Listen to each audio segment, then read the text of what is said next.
Police কিন্তু সেটা করে বা করতে চায় বা করতে পারে। এখনো আপনার উত্তর আসলে আকবর হোসেন মেনে নিতে পারিনি, কারণ আপনি না মানতে পারেন না নিকোল, দেখুন আপনার এটা অফ কোর্স না 24 ঘন্টা আগে থেকে সরকার জানে সেনসিটিভ এলাকায় তো বিশেষ নজর দিতে হবে। খুব ভালো কথা, আপনি যদি আমার উত্তর না মানতে পারেন আমিও আপনার কথা মানতে পারছি না, সো কাটাকাটি ব্যাপারটা ওরকম না। আমি যেটা উত্তর দিয়েছি এটা আমার উত্তর, এটা যে আপনাকে মানতে হবে ব্যাপারটা তা না। বাউল শিল্পী আবুল সরকারকে নিয়ে পাল্টাপাল্টি অবস্থান সৃষ্টি হয়েছে আলেম সমাজ ও বাউল সম্প্রদায়ের মধ্যে।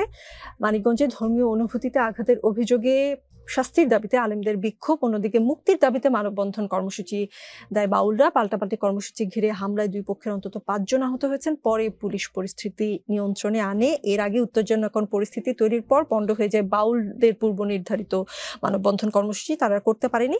প্রশাসনের অনুরোধে তারা ওই এলাকা ছেড়ে চলে যায়। অন্যদিকে আবুল সরকারের শাস্তির দাবিতে জেলা প্রশাসকের কাছে স্মারকলিপি দেয় আলেম সমাজ।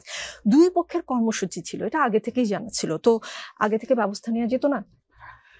দেখুন পরিস্থিতিটা কি ছিল আমি সেটা পুঙ্খানুপুঙ্খ বলতে পারবো না, তবে এতটুকু আমি যেটা বলতে পারি সেটা হচ্ছে যে ব্যাপারটা দুঃখজনক, এটা খুবই দুঃখজনক। এবং আমার বিষয় হচ্ছে যে ধর্মীয় অনুভূতিতে আঘাত বা সেটা আসলে আঘাত কিনা এটা কিন্তু ব্যক্তি হিসাবে আমি জাজ করতে পারবো না। যদি কাউকে নিয়ে সে ধরনের কোনো অভিযোগ থাকে, এটার একটা যথাযথ আইনি প্রক্রিয়া আছে এবং বাংলাদেশে সেই সংক্রান্ত আইনও আছে।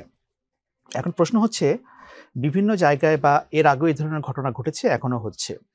আমি মনে করি যে দেখুন বাংলাদেশের ইসলামপন্থী রাজনৈতিক দল এবং সংগঠনগুলো ফ্যাসিবাদ বিরোধী আন্দোলনে গণ অভ্যুত্থানে তাদের একটা বড় ভূমিকা ছিল অন্য সবার মতো। সমাজের এমন কোনো সেকশন আপনি দেখাতে পারবেন না যারা গণ অভ্যুত্থানের পক্ষে দাঁড়ায়নি, এবং সেখানে শুধু ইসলামপন্থী রাজনৈতিক দল না, বাউল বলেন বা অন্য যত শ্রেণী পেশার লোক আছে সবাই করেছে।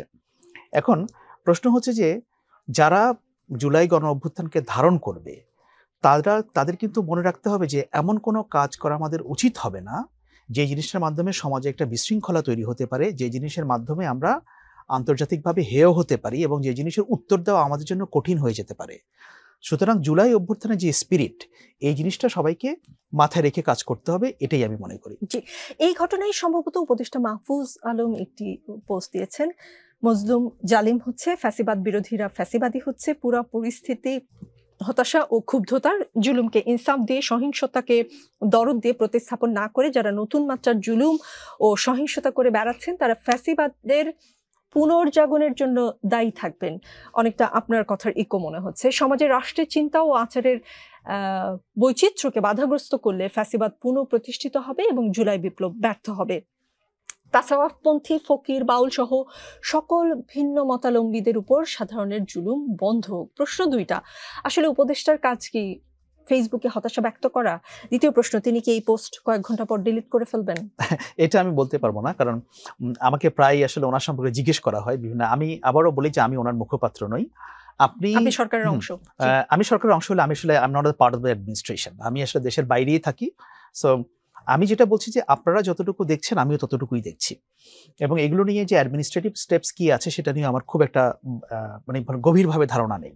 তবে আমি ওনার স্ট্যাটাসটা দেখেছি, কোনো পত্রিকাটা ক্যারি করেছে, উনি কিন্তু ওই ঘটনাটাকে মিন করেননি, বাট উনি যে সময়টাতে দিয়েছেন বা যা কিছু লিখেছেন বোঝা যাচ্ছে যে হয়তো সেটা হতে পারে। কিন্তু এটা যদি উনি বলে থাকেন এটা উনি ভুল বলেননি বলে আমার কাছে মনে হচ্ছে, কারণ ওই যে মজলুম কখনো জালিম হয়ে উঠতে পারবে না, এটা হওয়া উচিত না। কারণ যদি আপনি সত্যিকার অর্থে বাংলাদেশ থেকে ফ্যাসিবাদকে বিতাড়িত করতে চান, এটা একটা বহু মত বহু পথের দেশ।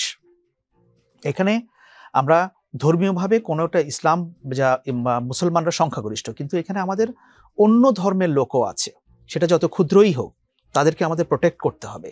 এখানে ভিন্ন মতাবলম্বী আছে, আপনার সঙ্গে আমার মত নাও মিলতে পারে, কিন্তু আপনি যদি বড় আকারে গণ অভ্যুত্থানের মানে বিপক্ষের শক্তি না হন, কিংবা আপনি যদি হত্যাকাণ্ডে অংশগ্রহণ না করেন বা হত্যাকাণ্ডকে আপনি সাফাই না গান বা হত্যাকাণ্ডকে নানাভাবে উৎসাহিত না করেন, আমার তো এই মতগুলোকে আমার অ্যাকোমোডেট করতে হবে। আমরা তো সেরকম একটা রাষ্ট্র চাই, গণ অভ্যুত্থানের স্পিরিট কিন্তু ওইটা। আমার ধারণা যে মাহফুজ আলম সাহেব ওই জিনিসটাকে উনি বোঝাতে চেয়েছেন, যদি সেটা তিনি বুঝিয়ে থাকেন আমার মনে হয় যে উনি ওনার দিক থেকে উনি সঠিক আছেন। আচ্ছা, উনি ওনার দিক থেকে সঠিক আছেন। আপনি বলছেন মজলুম জালিম হচ্ছে, ফ্যাসিবাদ বিরোধীরা ফ্যাসিবাদী হচ্ছে, পুরা পরিস্থিতি হতাশা ও ক্ষুব্ধতার। একজন উপদেষ্টার কাজ কি হতাশা ও ক্ষুব্ধতা প্রকাশ করা কিনা? কারণ এই ঘটনা এমন না যে হুট করে হয়ে গিয়েছে। বাউলকে আবুল সরকারকে অ্যারেস্ট করা হয়েছে, তারপরে দুই পক্ষই আসলে আগে থেকেই কর্মসূচি ঘোষণা করেছে। এইরকম একটা অবস্থা যে হতে পারে, এইটা সরকার আসলে আগে থেকে ধারণা করতে পারবে না, সেই সরকার লইয়া আমরা কি করিব, সেটাও একটা প্রশ্ন। আরেকটা সাথে প্রশ্ন করতে চাই, অভ্যুত্থানের আগেও তৌহিদি জনতা ব্যানারে দেশের বিভিন্ন জায়গায় কর্মকাণ্ড হয়েছে, কিন্তু 5ই আগস্টের পর দেখা যায় যে এই ব্যানারের ব্যবহার ব্যাপকভাবে দৃশ্যমান হয়েছে। গানের আসর বন্ধ করা, অভিনেত্রীদের শোরুম উদ্বোধনে বাধা দেওয়া, মাজারে হামলা সহ নানা রকম সহিংস কর্মকাণ্ডে এই ব্যানার বা নাম ব্যবহার করা হচ্ছে।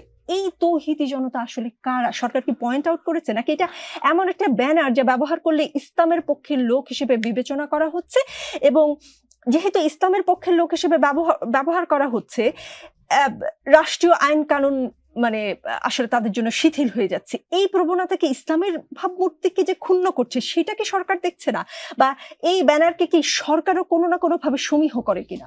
আচ্ছা, আপনি বলছেন যে সেই সরকার লইয়া কি করিব, এরকম একটা কথা বলেছেন। দেখুন, আজকে যে ঘটনাটা ঘটেছে এটা কিন্তু একটা পার্টিকুলার একটা জায়গায় ঘটেছে।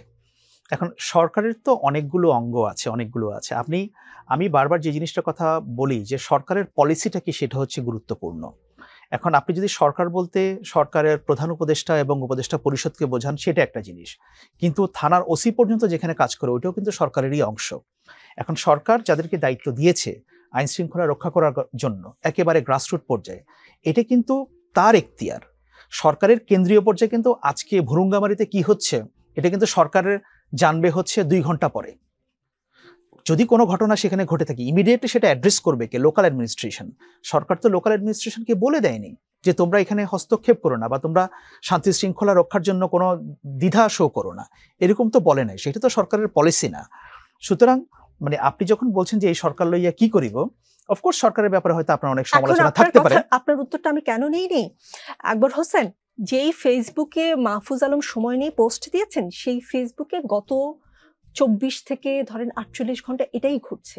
এখন সেই ফেসবুকে যদি সরকার নজর না দেয়, সরকারের কাজ ভুরুঙ্গামারির আইন শৃঙ্খলা পরিস্থিতিও নিয়ন্ত্রণ করা। সেটা অবশ্যই করে, সেটা তো আমি তো অস্বীকার করছি না, সেটা করবে, যে কোনো জায়গাটা করবে।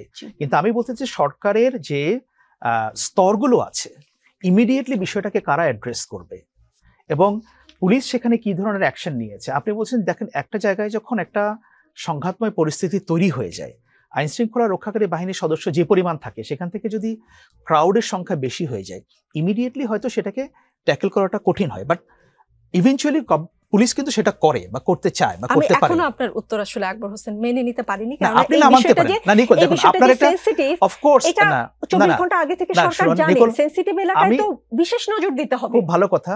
আপনি যদি আমার উত্তর না মানতে পারেন, আমিও আপনার কথা মানতে পারছি না, সো কাটাকাটি, ব্যাপারটা ওরকম না। আমি যেটা উত্তর দিয়েছি এটা আমার উত্তর, এটা যে আপনাকে মানতে হবে ব্যাপারটা তা না। এটা দর্শকরা কিভাবে দেখছে সেটা হচ্ছে কথা। নিশ্চয়ই জনগণই রায় দিবে আসলে সরকারের এই আচরণ জনগণ মেনে নিতে পারলো কিনা।